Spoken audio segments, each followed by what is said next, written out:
British हुकूमत या Hitler का दौर, जब भी तारीख के इन काले पन्नों को पलटी किए तो एक चीज साफ दिखती है, जो हमारे खिलाफ बोलेगा उसकी आवाज कुचल दिया जाएगा। जलियांवाला बाग आपने सुना होगा, कितनी बेरहमी से लोगों को मारा गया था। तब ना कोई कोर्ट था, ना कोई सुनवाई, सिर्फ एक ही कानून था, डर और ताकत। लेकिन हमने सोचा था कि हमने उस डिक्टेटरशिप से, उस गुलामी से आज़ादी पा ली। हमने सोचा था हम एक ऐसे देश में जी रहे हैं जहां एक आम इंसान की आवाज़ की कीमत है। लेकिन आज हम अपने आसपास देखते हैं तो सवाल उठता है, क्या सच में कुछ बदला है? आज जब देश का युवा, देश के आम नागरिक या कोई एक्टिविस्ट पीसफुल प्रोटेस्ट करने बैठता है, चाहे वो नीट पेपर लीक का मामला हो या कोई और हक की बात, तो उनके साथ क्या होता है? सरकार के पास उनसे बैठकर बात करने का टाइम नहीं है, उनकी तकलीफों को समझने का वक्त नहीं है,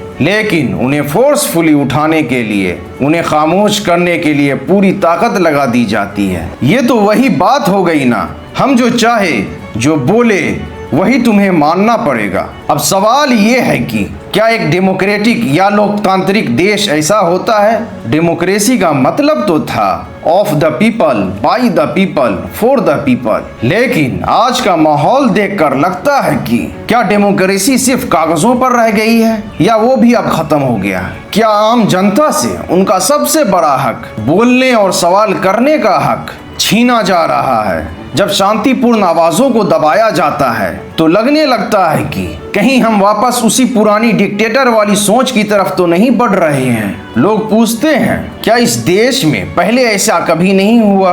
क्या पहले कोई पीएम ऐसा नहीं था? अगर हम इतिहास देखते हैं तो 1975 में इंदिरा गांधी के दौर में इमरजेंसी लगाई गई थी, तब भी आवाजों को दबाया गया था, लीडर्स को जेल में डाला गया था। उस दौर को भी देश ने डिक्टेटरशिप का नाम दिया था, लेकिन उस दौर में भी जनता ने यह साबित किया था कि इस देश की मिट्टी में डिक्टेटरशिप ज्यादा दिन टिक नहीं सकती, चाहे दौर कोई भी हो। जब भी किसी ने पूरे तरीके से आवाज दबाने की कोशिश की, जनता ने अपना जवाब दिया। ऐसे में अब इस देश का क्या होगा? ये फैसला ना किसी एक नेता का है, ना किसी एक पार्टी का, ये फैसला इस देश की जनता का है। अगर आज आप चुप रहे तो कल बोलने का हक शायद बचेगा ही नहीं। आपको क्या लगता है, क्या सच में हमारी डेमोक्रेसी पर खतरा है, या ये सिर्फ एक टेम्पोररी दौर है? अपनी राय कमेंट में जरूर बताएं।